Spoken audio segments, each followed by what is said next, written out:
Welcome everyone to our panel today, on which we will really focus on display technologies and how those displays are evolving based on market needs, as well as how really, we can find out right now new design in the display industries.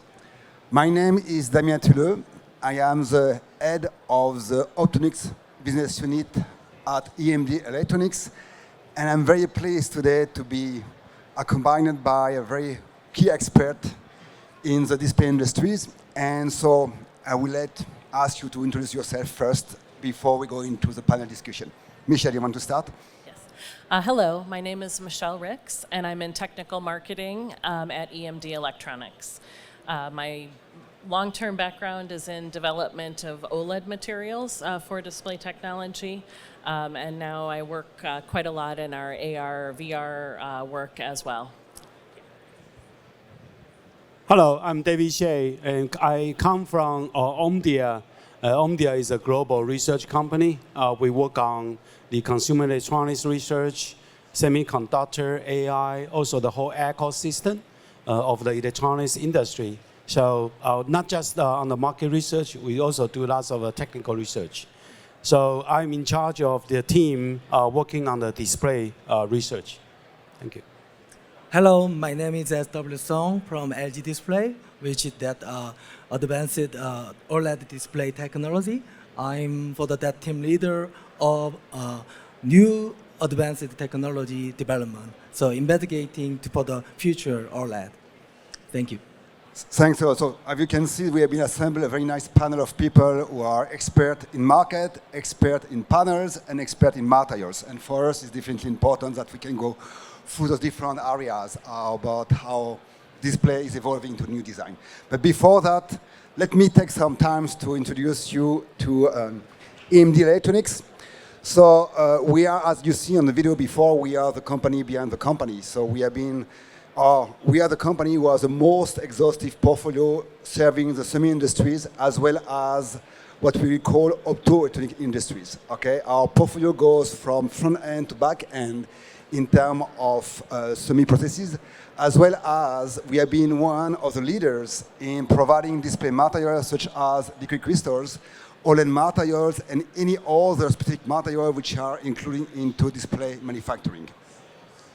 But we are only a piece of what we call Merck KGaA Darmstadt, Germany, which is the oldest chemistry and pharmaceutical company in the world, which has been founded in 1668. And we are represented across 3 different businesses, very differentiated but very high-tech businesses. Pharmaceutical, life science, and electronics, and those businesses are known in the US under the name of MilliporeSigma for the life science industry, under the name of EMD Serono for the pharmaceutical market, and under the name of EMD Electronics for the electronic activities. We are, as I said before, the oldest companies. We are more than 358 years of existence, and we have been driven by technology and sciences. We are almost 63,000 people across the world, working in a very different areas, being really focusing on serving the customers as close as possible. And we are present in more than 64 countries. And in terms of investment that we do on a yearly basis concerning R&D, is almost 10% of our turnover that we invest on a yearly basis in R&D. This is why we call ourselves the technology and science companies. And what we are driving by is definitely sparking discovery to elevate humanity. So that's the introduction to Merck KGaA Darmstadt, Germany. So now I suggest that we go to panel discussion directly, yes. And I will go with the first question. I was referring to, as part of, the topics, is really what we've seen right now in the industry that, displays are not anymore square or rectangular, but they are coming with different form and format. And for me, what I would like to get from you is, first of all, maybe on the market aspect, how those now new design, new format of displays are really also maybe responding to some market demands. So, David, if you want to explore on that one. Yeah, thank you, Damien. I am not sure you are here for what purpose. Maybe for some new gadget, maybe for some new technology, maybe for the robot. But anyway, no matter from which hall, north, south, or west, everywhere you can see the display. So that means that actually display still stands for the central for our consumer electronics device and others. So from the market perspective, on an annual basis, we see the display panel is actually a $130 billion market every year. And it's still growing. And it grows by different better price, better performance display panels, but also meantime it's growing by area. So from area perspective, we are seeing that the number is like 300 million square meters display has been consumed every year. And for the next couple of years, we are presuming that it will be grown by the 350 million square meters, and then by 2032, it will be by 400 million square meters. So you can take a look at those giant TVs shown in the central hall, and the area base is really driving of it. And not just area, we also see from the technical perspective, transformative, foldable display is also on the way. So again, people need display, consumer electronics needs display, and it helps the whole market continue to grow. So it's definitely not a mature industry, but it helps the whole consumer electronics to become more vivid and attractive to the consumers. Thank you. So, thanks a lot, David. So if I look now, as you said before, and looking at the evolution of displays in terms of format, from rigid to flexible rollables, I'm assuming that from a material point of view, Michele, that is also driving different requirement performances. Can you also develop on that one? Yes, thank you, Damien. So I think as we've seen displays evolve from flat and rigid displays to rollable and foldable, and also conformable, which you're seeing a lot in the automotive industry, where your whole dashboard can be a display and it curves and rolls along with that. There's new challenges for our materials. So in the original days with liquid crystal, it requires two pieces of glass, and there's actually quite a lot of material inside. So the concept of folding those or even curving those is quite challenging.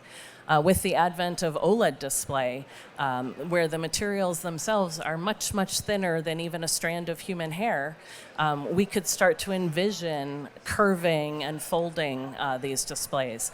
But then we started to encounter many more challenges. For instance, we all want to interact with the display, and we want to touch it and be able to touch it and have the display respond to us. As those coatings that allow you to do that, it's quite difficult for those to be very, very thin. So one of the things we're working on at Merck KGaA Darmstadt, Germany, is to develop new materials that can be very thin, but still very responsive to touch. So we can allow the ability for humans to interact with that display, even as it's so thin that it can curve or roll. So I think that's very exciting. Thank you. So, and definitely the question goes back to you also, Seung, because LGD was one of the pioneers to really look at how display can be in a different form. So maybe you can also share your experience and expertise from a panel maker point of view. Yeah, I'm totally agree with David and Michele's opinion about that industry market and material-wise for that flexible display. So market for flexible display continues to grow. Various new form factors, including foldable and rollable display, are being actively researched and developed nowadays. Including us, many panel suppliers are actively strive their own creative new form factor display for that new technology. And as we all know, we unveiled that rollable display at here CES in 2018, which amazed the world. Surely that is world first and best mass-produced OLED TV with rollable technology. This kind of various new form factor represented the future of OLED technology and are committed to continuously developing this kind of new form factor display that go beyond traditional rectangular displays. That's all. Thank you. So just to follow on that one, so we were showing some example about wearable displays based on TV. We know that we have seen foldable displays also on smartphone. You know, we have several brand makers who have been using that technology for smartphones. So now let's try to drive forwards in the futures, and it would be interesting to hear from you. What else are the other opportunities that you think that can be explored using, you know, the flexibility of display, for example, and going back to LGD, are there any other idea in the pipeline right now? Yeah, that is very a question for the sensitive for us. But right now, at this point, rather than saying we are focusing on a specific flexible display area, we would like to emphasize that we are making multifaceted efforts to advance the technology display across all application areas. So I think there is the image we can see behind of us is the prototype of a stretchable display sample, which expand by 50%. That is also the first innovated this technology what we unveiled last year compared to our existing stretchable prototype sample. This panel maximum elongation has more than doubled from 20% to 50%. That enhanced stretchability enables various display new form factor possibilities and also raise the technological potential competitiveness when it's commercialized. So this ultimated new form factor can be easily transformed any shape, such as stretching and multi-folding, and also like twisting. Yeah. So we firmly believe that new form factor display can bring the evolution to people living place through our amazing all-over technology. So that's very well said, because it could be definitely also the next question to David about, you know, how the market could also expect, you know, maybe those new technologies, your kind of, you know, stretchable display can be used from an application point of view. What's your view on that one? Yeah, regarding the transformable form factor display, the foldable display actually started from the smartphone a couple of years ago. And last year in 2025, we are seeing already more than 20 million pieces of the foldable smartphone display has been shifted to the market. And again, including this one, as you can see right here. And we are projecting something like a more than double digit, more than 20% annual growth rate right now, especially for the foldable smartphone. So somehow we see more and more brands are joining into the market. And in the meantime, the performance is getting better. Not to mention that the size are getting better. People can start to see that you have triple fold foldable phone right now. So for the next couple of years, we are projecting it will be growing to a 100 million unit space market for the foldable smartphone. But it's not just about smartphone. We started to see the foldable devices or display has been applied in the car, in the dashboard, and to furthermore, actually to the PC area. So you can start to see the stretchable PC with the stretchable display. You can see all of the ODM are starting to introduce that into the market with the better user experiences. So again, the foldable is the base for the stretchable. And actually, we see this kind of form factor change will be from foldable and then stretchable. And in the future, it's a very freestyle form factor. So that's the market projection. But again, for this kind of the transformable display, display manufacturing is not easy. Not to mention about those materials reliability. So if you have a foldable phone, I think the first concern And actually, everybody is talking about is about how many times it can be folded and unfolded. So in that case, again, I think the material science and the display manufacturing will be standing behind it. That's very important for the future development of the performance of the foldable and transformable. And that exactly the next question I was going to ask to Michele, because you say that automatically it's creating changes for the display makers, but also from the material suppliers. So can you explain exactly what kind of changes we can expect from a material point of view when you want to try to achieve such kind of free-form factors? Yeah, so I think from the perspective of our display materials that we're making, every day there's new requirements that we're getting from the industry. So we're trying to consolidate all of those new requirements into our test systems and really model them because we need to develop materials faster and faster for the display manufacturers to release these new functions. So as we get to foldable displays, stretchable displays, there's new requirements on the modulus of the material, sometimes thermal requirements, et cetera.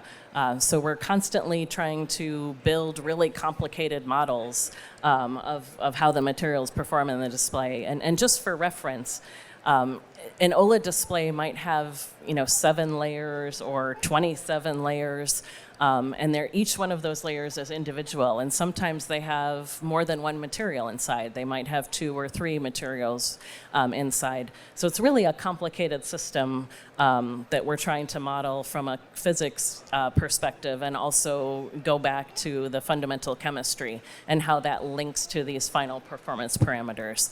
So I think it's always an interesting challenge and keeps us in constant communication with our customers every day to try to develop those new materials to give them the ability to deliver amazing systems with new features every time. Thank you. So there is no panel without a question about AI. Okay, we know that, and if you go around, you see AI everywhere, and it's been definitely the growing theme for the CES for the last 3 to 4 years.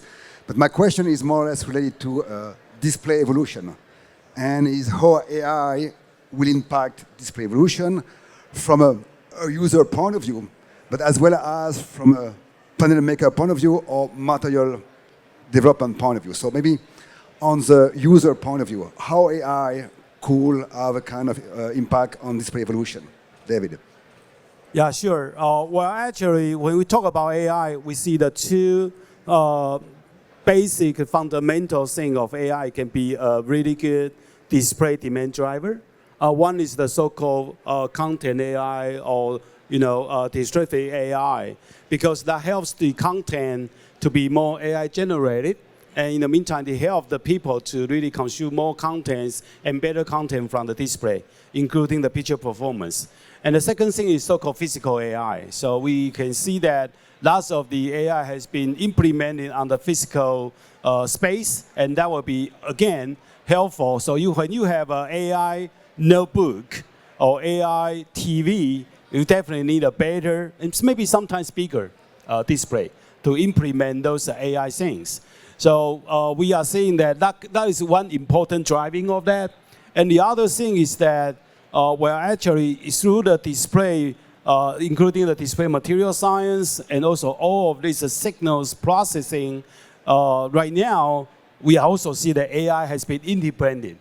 So it's not just from the display demand perspective, from the manufacturing perspective, also AI is helping people to produce, manufacturers to produce a better and more power consumption display devices. Yeah. So that will be the key for the future display growth. Thank you. So that goes so it's a good sideway to Seung concerning how AI is also influencing panel maker like yours. So Yeah, like that AI perspective for the display maker and AI has already been influencing in display industry in various direction and indirection ways. Think about that AI devices.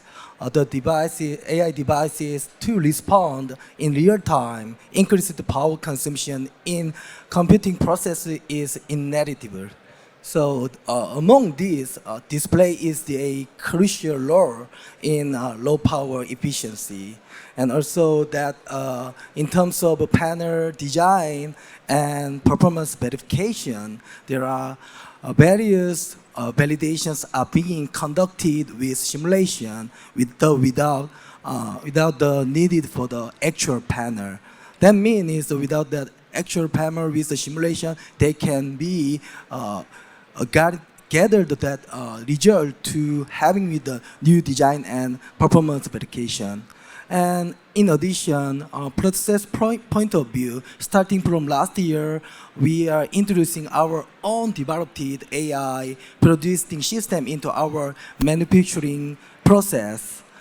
This system used in various aspects of our manufacturing, including process optimization and quality control to increase our yield, and lastly, predicted for the maintenance for the infrastructure. Yeah, that's all. Thank you. So, same question to you, Michele, about how AI could be used also in new material development. Very good. So I think, from just echoing what David and Seung said, the first thing that comes to mind is that we need higher efficiency materials to lower power consumption because the budget is lower. But the other thing that I think I live every day and am really conscious about is that how we're bringing in AI in towards our material discovery to speed it up. And I think, on a daily basis, we interact with our computational team now, which, really wasn't the case. We used to do one project with them every couple of years to help us set up databases or, improve our searchability for our databases. But now it's really sort of every day, improving those databases and our searchability, using AI to do that, how quickly we can put our fingers on, if I put a different molecule or change this moiety on a molecule, how does it impact color or lifetime or efficiency. Really the speed of doing that has really improved our material discovery and our throughput through our chemical synthesis group. Thank you. So before we close the panel, let's maybe go to the last question and let's try to dream big, okay? And my question is, we have been speaking about rollable, foldable, stretchable displays, and we see definitely that sometime we were thinking that any kind of surface can become a display, depending on the technologies. But I would like to ask the question directly to you. So what do you think the future of display technology can bring us and where? So maybe, David, on your side, if you look at, just dream big and how you can foresee, the next generation of displays. Thank you, Damien. Well, from Omdia perspective, definitely display will be everywhere. So it will be ubiquitous. And on top of that, well, firstly, it depends on different application. We see better and bigger TV. That's definitely needless to say. People will be needing a better and bigger TV. But on the other hand, on the mobile devices, the transformable will be the key. So right now we see the foldable, and we are seeing the rollable, and then stretchable and transformable display. So that's the one direction is very clear. And in the meantime, becoming more interaction with the consumers. That's especially in the public space. So the digital signage, including the so-called transparent display, that's also the future we are seeing that right now. And so if you go to Asia, you can starting to see right now, it's popping up in the market. You have a transparent display, and you have two different people speaking different languages to each other, but on the display, you can immediately translate everything. So that's amazing. Please take a look at it. But that is just the beginning. In the future, we are also seeing this kind of transparent display will be getting more and more in our daily life again. And the final one will be the physical AI, as I mentioned. So again, we see that the robot is coming up, and lots of the robot has been attached with the display. And that's also very important for a robot to interact with the people. So again, it's a kind of, we can call it kind of like visible or display-based AI. That's the overall trend from the market research perspective. We can see that.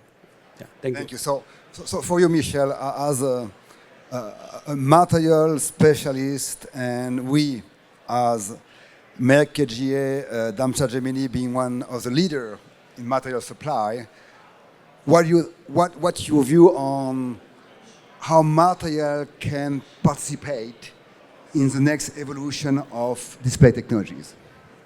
So I think that the materials really enable us to dream.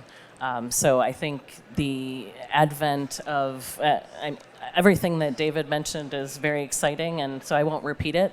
But I do also want to add, we're seeing, the start of AR glasses coming to life, and here weight is so critical. And the weight is really from the materials. So I think there's really a lot we can do there to enable lighter weight, personal display in your glasses, for instance. So there's really a lot of potential there. And it really does rely a lot on the materials and how can we make everything smaller, thinner, lighter, so that you can really envision wearing these all day long and interacting. You could see your personal display in your glasses interacting with signage in the airport, telling you, it detects you and it can tell you where to go, but it doesn't want to display it on the whole signage. It can just give it to your glasses. So I think there's really a lot of fun and a lot of development work there happening today. So obviously the last question goes to you, Hsieh, and without disclosing, all the secret of LGD pipeline, but it would be interesting to hear from you. What are the big dreams that LGD is right now contemplating from a display point of view? Yeah, thank you, Damien. That is a really difficult question for me. But yeah, as we discuss about that OLED and AI things here, we are thinking the OLED is expected to lead the innovation and expansion of the display industry along with the spread of AI. Yeah, as a world-leading innovator of display technology company, we plan to continuously strive the development for OLED and next generation display technologies. In particular, we focus on the technology based on our tandem OLED, which just launched its first OLED technology brand recently to provide our highest level of certification to our customers. So I think OLED is here already, and we are putting everywhere, and we are smarter than that for OLED technology. That's all. Thanks a lot. So that closes our panel of today. So first of all, big thanks to all you three. I think definitely it was great to have the manufacturer perspective, market research perspective, material perspective. For me, it's definitely a very good complementary work together. We have been working with you all the time, and we are definitely part of the success of being in display industry to have that close collaboration with our customers as well as with the expert in the market.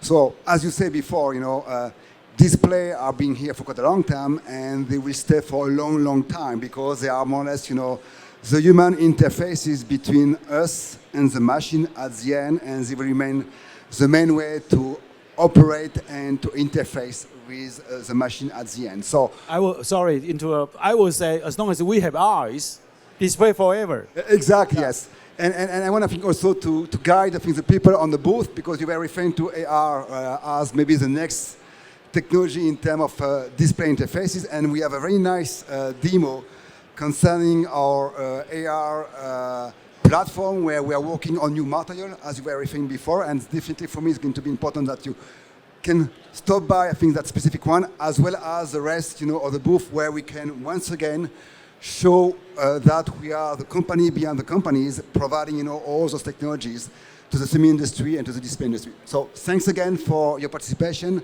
Thanks again for your attendance, and I wish you a very good show. Thank you.